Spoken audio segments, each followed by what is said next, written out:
everybody, this is John for MTG Nexus coming at you with a quick deck tech for our second league with Izzet Prowess in the daily league or daily match feature. As a friendly reminder, if you do like red-based content in Modern or just Modern content in general, please consider subscribing to the channel, as we aim to be the most informative channel for Modern on YouTube for Magic the Gathering. So last time out, I was talking about adjustments to playing against Death Shadow, and I feel Death Shadow being one of the, if not the top deck in the format right now, at least ones you run into consistently on Magic Online. You don't tend to play against a ton of Heliod. It's a bit of a click-heavy deck. People don't like playing it for whatever reason. So this is a Izzet Blitz list, or Izzet Prowess list, pulled from one of the prelims by user Rastaf, I believe, R-A-S-T-A-F. Those decks are usually meted a little bit differently, more towards what you would expect to play in more big money events. So you're going to be seeing more decks like Jund, Death Shadow, decks that are actually top of the tier, control decks, etc. So you're going to see a little bit more grindy tech, a little bit less, a little bit more geared towards very specific things. And to that end, I think this list is a little bit better suited towards dealing with all the Death Shadow variants going on. One main deck copy of Vapor Snag, a couple more on the sideboard, and some interesting card choices overall. One Bedlam Reveler over the 4th copy of Light Up a Stage I find a little bit curious. Beyond that, a lot of it's just your standard 4 Mountains, 3 Fiery Islet build that we've been seeing a lot of, 4 copies of Opt, your usual gut shots and mutagenic growths, as well as your Manamorphose to turn on your Stormwing entities, your 4 of Sprite Dragons. Saw one list that I was considering playing, but it had like 3 Sprite Dragon, 1 Brazen Borrower. Didn't really want to mess with that. A little bit different removal speed. There's no Burst Lightning or anything. We just have the 4 copies of Lava Dart, 4 copies of Lightning Bolt, kind of a clean 4 of in that regard. And then, your usual 4 copies of Swift Spear, 4 copies of Soulscar Mage. So, generally clean. The only real difference in the main deck is like this 1 Vapor Snag where there was a Burst Lightning, a Bedlam Reveler in the main deck over the 4th Light Up the Stage. Overall, I kind of like the changes in the main deck. Sideboard seems like it might be a little bit more focused than the last version we played. Notably, one thing, no graveyard-based hate, which could or could not be a problem. Prowess generally can raise Dredge, or at least make it a lot closer than Burn, because it does damage in chunks, as opposed to set damage. So if your opponent doesn't hit a Conflagrate early enough, you can generally kill them on turn 3, turn 4, and even through multiple copies of and I'm drawing a blank on the card. The 3 damage, gain 3 life milling thing they do. Yeah, can tell it's been a minute since I played against Dredge. Creeping Chill. But, so, that in 3 copies of Dragon's Claw. Obviously, this person was prepared for red mirrors. Generally, you want to see this in the Burn mirror, or against Burn and the Prowess mirrors. 2 copies of Vapor Snag to go with the one in the main deck against Death Shadow. 2 copies of Spell Pierce, pretty effective in the early turns against things like Tron, Valakut, control decks, etc. when you don't really want to be holding up a lot of mana. Excuse me. Mystical Dispute's a little bit better against specifically blue decks, but Spell Pierce overall probably a little bit better card.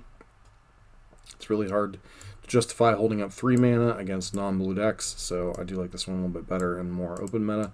2 copies of Abrade. Once again, you need Asta Chalice. Having a little bit more creature kill and a flexible card's quite nice. 2 copies of Kozilek's Return. This is good against the tribal decks. This is good against Heliod. This is good against Burn. Death and Taxes, anything that's going to begin bringing in pro-red or be playing a lot of small creatures. 1 Bedlam Reveler to go with 1 in the main for kind of grindy matchups when you need to recoup some card advantage. And then 3 copies of Cleansing Wildfire is the most interesting one. A lot of people don't like playing Blood Moon in this list because the 1 of Island gets really awkward. So Cleansing Wildfire is kind of a nice way to kind of answer primarily Tron, but it can be okay against Valakut variants, can be okay against Titan, Obviously, it's not great, but when you're backing it up with quite a bit of pressure, it's quite interesting to see.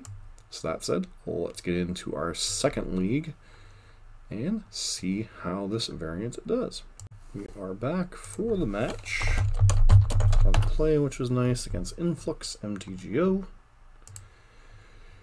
You're looking at, frankly, a terrible hand. So some way, if Soulscar Mage doesn't die, we could cast Mutagenic Growth, cast Stormwing Entity, and hit a couple of scries. Is that worth keeping an opening hand? I don't know. A lot blows this up. 1 mana removal blows this up. I do think it's a powerful enough opening start that we're supposed to keep it, but this hand is risky.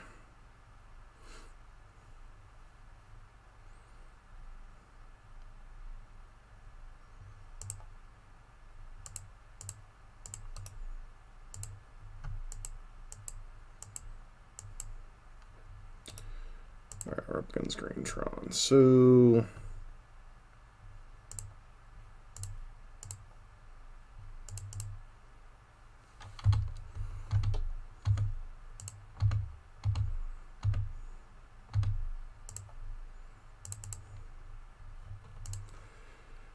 if total kind of matters, but also kind of doesn't matter. Swizzle Spear. So Swift Spear, deal 1, 2, 3, 4, 5, 6, 7, 8, 9, 10, 11 next turn. Yeah, I think Swift Spear is fine.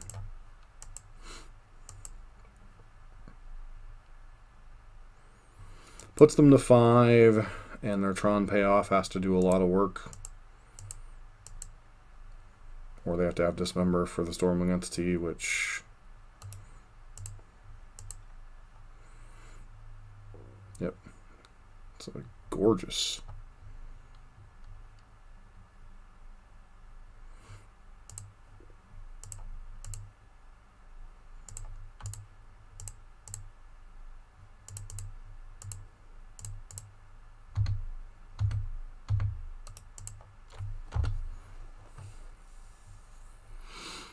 Just about any spell is lethal.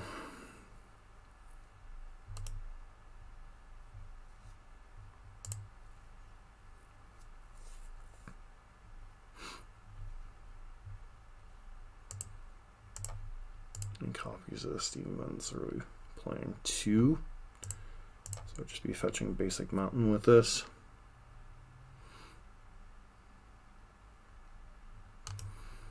Sideboarding, probably bringing in the Wildfires, the Spell Pierces, and maybe the Abrades.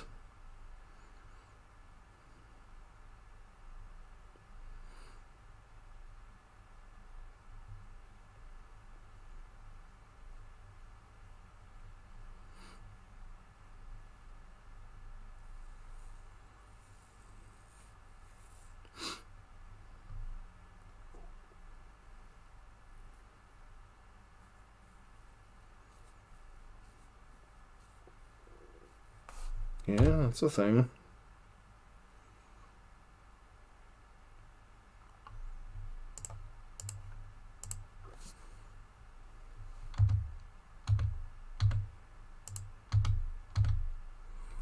Once again, flyers being important. Like I said, any spell did it there. Bedlam Reveler. Not the best. Probably want the Wildfires. Spell Pierce could be okay. Vapor Snag could be okay. So these are all the cards that we might want. Cards that are kind of whatever. Gut Shot's not the most exciting. Mutagenic growth's okay, but not like super exciting. Ops also are not super exciting. Spell Pierce could be a little hit or miss, especially on the draw, so maybe I'm not supposed to bring these in on the draw. Maybe I'm supposed to go to something like this. I don't want too many Vapor Snags, as it's only specifically good against Wormcoil Engine, which obviously is a card that could be problematic. And the Spell Pierce quickly has diminishing returns. Wow.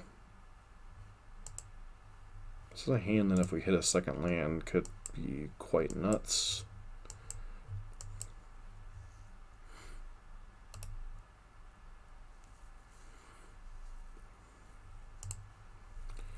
I'm not supposed to keep these.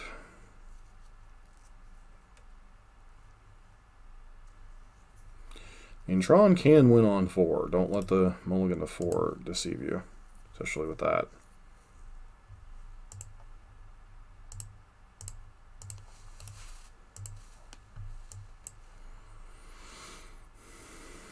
Yep. Depends on what their payoff is, I guess. Yeah, we don't have a second land, so we're basically toast here. We kept a bit of a gamble hand. It didn't pay off. We didn't hit the second land. As long as they have a reasonable payoff, we're just probably toast here.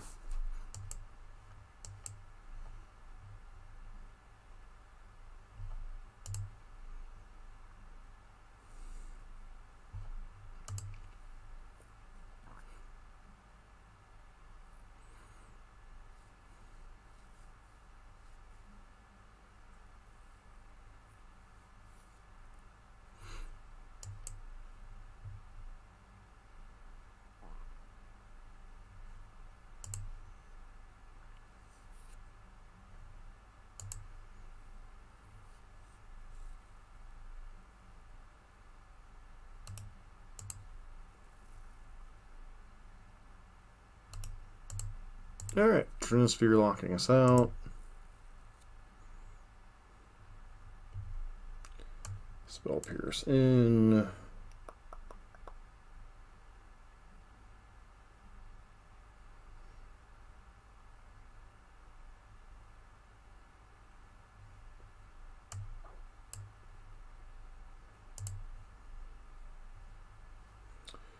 Alright, let's have a good hand here, shall we?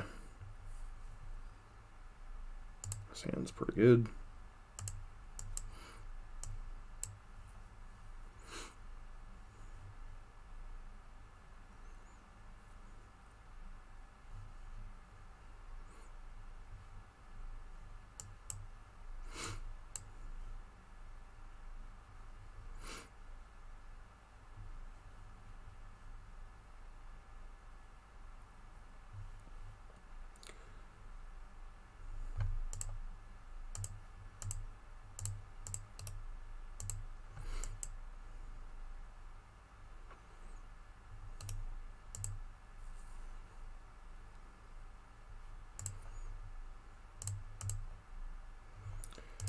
It's not a terrible card either.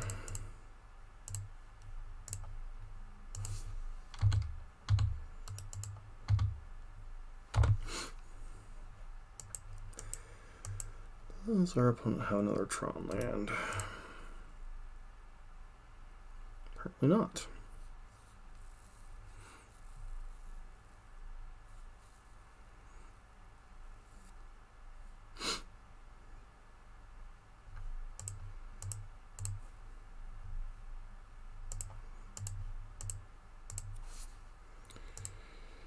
Does turn our our Stormwing entities into a bit of a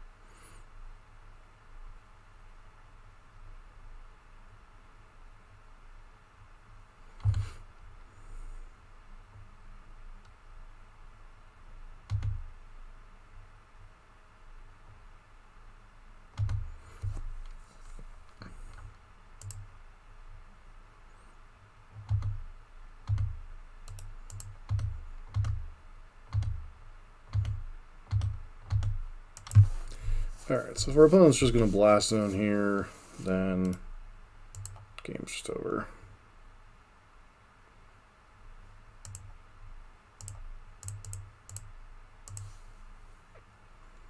GG.